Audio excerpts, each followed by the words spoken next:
Hey friends, welcome back to She's At It Again.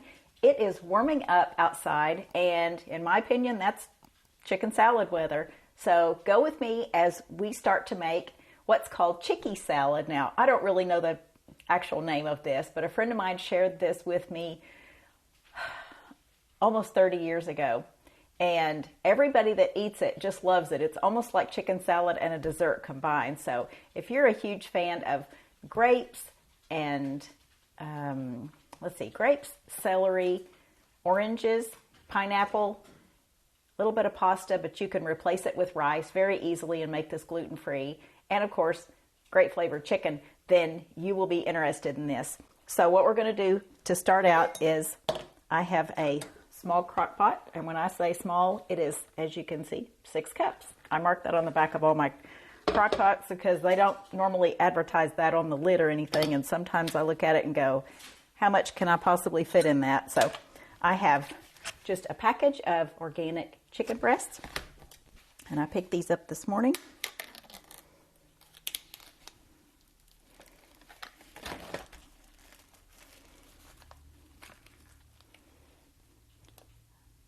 I like to check and make sure there's no pieces of bone or gristle in the back of it that I can just visually see right off the bat. If I find some later on, I can always pick them out, but I like to get those in plenty of time. Now, the reason I want to put this in a slow cooker, you're welcome to roast these or however you like your chicken cooked. I tend to like it better cooked slow and slow in a slow cooker. And besides, when the weather warms up, I like to be able to put it out in the sunroom or on the porch or somewhere like that where it doesn't heat my kitchen up. So I have water from my Berkey water filter, and we're just going to pour that over the chicken. If you want to salt this ahead of time, by all means do that, but I don't, and I'll tell you why. Because if I want to use that just kind of a broth, it's really chicken flavored water, but if I want to use that broth in something else, I don't want salt in it. I want to be able to know how much salt is in there. And plus, if I want to give my doggies a treat and pour some of this over their food, I certainly don't want salt in it then. So if you don't have a dog, don't worry about it. Put salt in it if you want to. So we're going to take this and put it out in the sunroom. I'm going to turn it up on high. There's a high, a low, and a warm on this setting. So I'm going to turn it to high at first. When I see that it is heating up real nicely and the chicken's starting to turn white or opaque, then I will turn it down on low and just cook it low and slow for several hours. Then tonight I will probably drain the broth off, put it in the refrigerator to chill, and then we'll come back tomorrow, and we'll make some chicken salad. So stay tuned. I'll be in different clothes. It'll be a different day, and we'll make some chicken salad, but you're not going to regret watching this. I think you're going to like it. We are back. It's a day later. And I already did a video earlier today. I feel like I've washed every dish in my kitchen. Behind the scenes, I'm telling you what.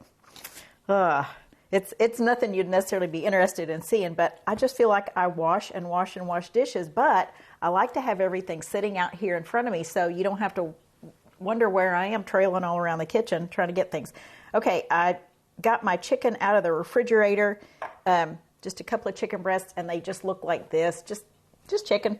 I drained the juice off, put it in a separate container to use it for something else, but I was going to just show you how I kind of gently chop up the chicken. I want to leave some of it in chunks, not huge chunks, but big enough to where you can actually tell it's actual chicken in there, and some people like to get a big bite of that. But too many times I get in a big hurry and I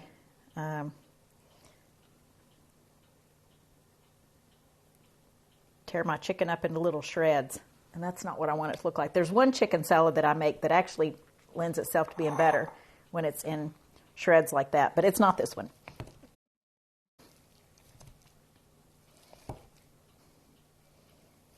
Because these are cold, they slice a little bit easier like this and stay together in chunks.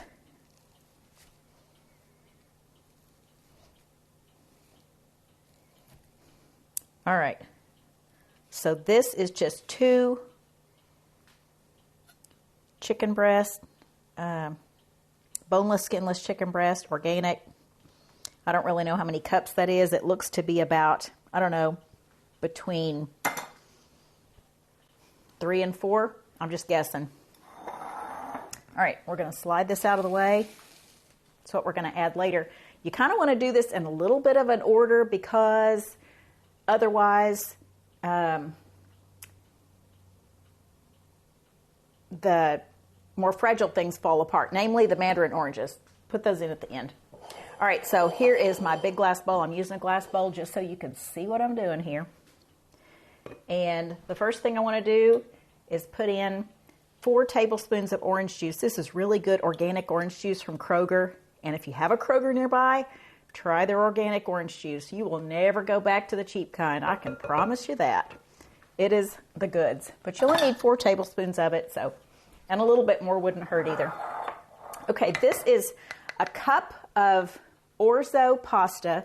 It's organic orzo, which is not that easy to find, but if you can find orzo or acini de pepe, which is teeny tiny little, it's not couscous, but it's little tiny pasta, which, I mean, couscous would be fine too, but you could use Israeli couscous, which is the little bit bigger kind. They're about the size of a BB, but I like to use orzo pasta. This is what it was introduced to me as when I first had it. But a cup of dried pasta cooked, which comes to about 4 cups of cooked pasta. You just want to cook it in water, salted water, until it's done. And we're going to add that to our orange juice. And the reason we're doing it in this order is because I want the pasta to soak up the flavor of that orange juice.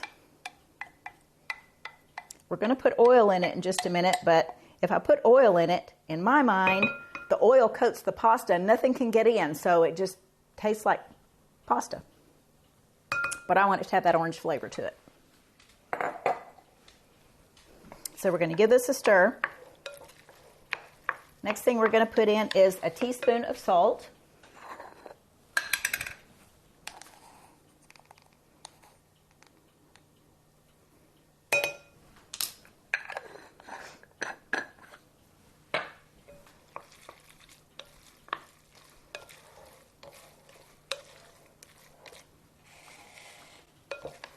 Keep having to look at this screen and make sure you can see what's going on, because I'll have something sitting in front of it and not even know.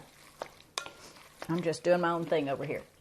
All right, 2 tablespoons of olive oil.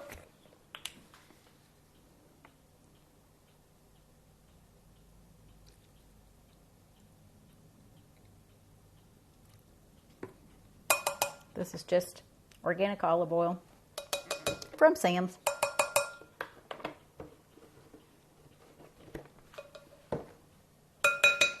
We also want 2 tablespoons of apple cider vinegar. That's what that looks like.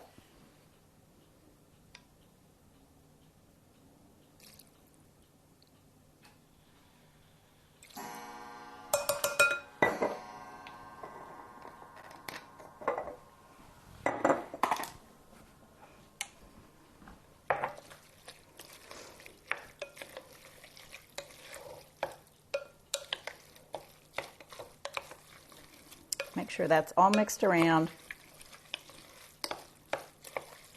Really good. All right. Now we have a cup of good quality mayonnaise. And you're going to go, why are you putting peanut butter in there? It's not peanut butter. I make my own mayonnaise. We put it in this jar. We will link the video for homemade mayonnaise. Once you make homemade mayonnaise, I promise you, I doubt you'll be buying store-bought again. It's just that good. And yes, it's kind of a hassle to make it every once in a while, and it's just worth it. I promise you. It's just worth it. Okay, we're going to put about a cup in here. I'm just eyeballing it. I pretty much know what a cup looks like, though.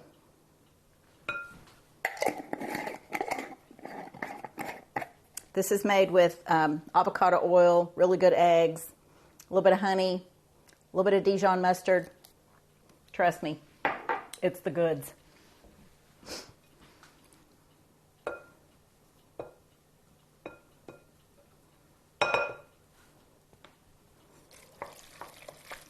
Mix our mayonnaise real well in there.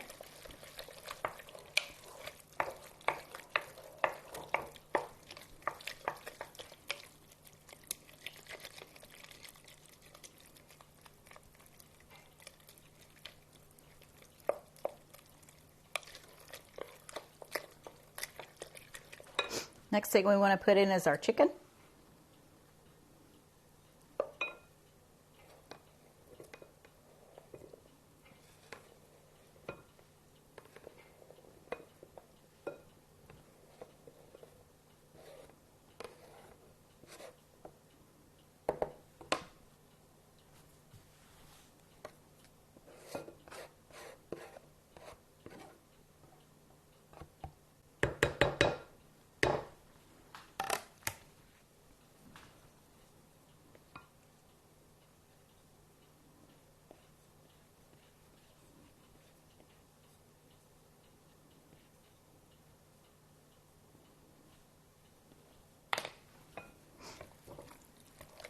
Toss that together. I've chopped up 1.5 cups of celery and chopped it pretty finely. I'll show you about what they look like. I like that. So 1.5 cups of celery.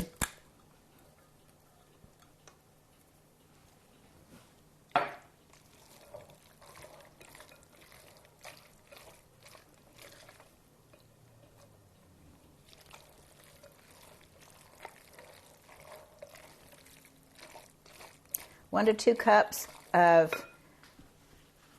grapes that have been quartered. And I'll show you what these look like. These are organic grapes. And trust me, when you live in a small town, organic grapes are kind of hard to find. So I had my husband on search for them, and he went from the larger town where he works to stopping at a smaller town between that city and our town to search for these. So he was on a mission for my organic grapes yesterday. So I prefer the red or black grapes, but you're welcome to put green grapes in there. It just doesn't have as much color contrast to it. Plus, green grapes tend to be a little bit more tart than the red ones or black ones, which are sweeter. And even though these are seedless, I still cut them in quarters and pick the seeds out. I know. I just don't like getting that seed in my mouth. Ugh. Actually, I don't like getting that seed in the occlusal surface of my teeth is what it is, and gets stuck in there. All right, give those a stir.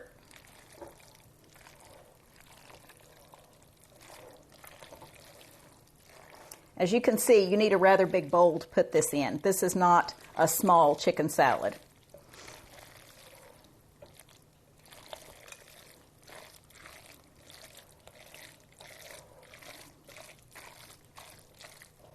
Here we have 1.5 cups of toasted slivered almonds. And these are not sliced almonds, these are slivered almonds. And there's a difference. Slivered almonds are, I'll get some in my hand and show them to you. They're kind of like little sticks. They're long and skinny like that. But sliced almonds are just super thin, and they fall apart a little bit in this. You're welcome to use that kind. I've used them before in a pinch, but I had the slivered almonds today, so we're using the slivered almonds. That's what the recipe actually calls for.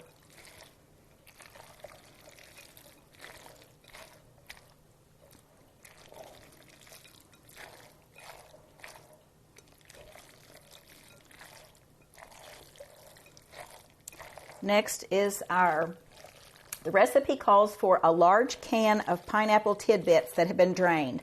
But I didn't have tidbits, I just had chunks, and I thought, you know what, if I'm going to cut them up anyway, I may as well use my fresh pineapple that I have in the freezer. I usually buy a fresh pineapple, I cut it in rings that's cored out, and I stick it in the freezer, and I just use from that. It's just easy access for me. So I've cut this up in little chunks like that.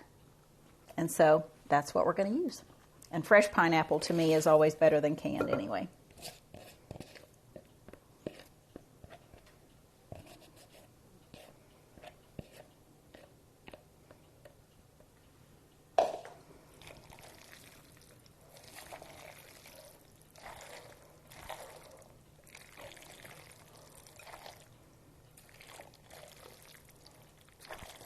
This smells so tropical and fruity. It just has a really good fragrance to it. And my friend Joan introduced me to this because we had just moved to Tulsa years ago. She already lived there, she and her family, and she brought this over to me when we moved in our new house. And it was so good, I couldn't stop eating it. I shared it with my family. They made it like there was just going to be a shortage of chicken any day. I don't think anybody ever burned out on it, but no matter where we went, somebody was going to show up with this chicken salad, as we affectionately call it, Chickie Salad now. It just really is nice. Now, let me repeat in case I think I've said this before, but if not, first time maybe. If you need this to be gluten-free, please know that you can replace the orzo pasta with cooked rice. You're just going to have that kind of bland flavor that'll absorb the flavors of everything else, namely that orange juice when you put it in here. But have a really good, like a basmati rice or a jasmine rice. I prefer basmati rice in everything. But pick the rice you like, cook it, and add it instead of your orzo pasta. So you're going to need about 4 cups of it to replace this pasta. So whatever you cook, make sure you have that much.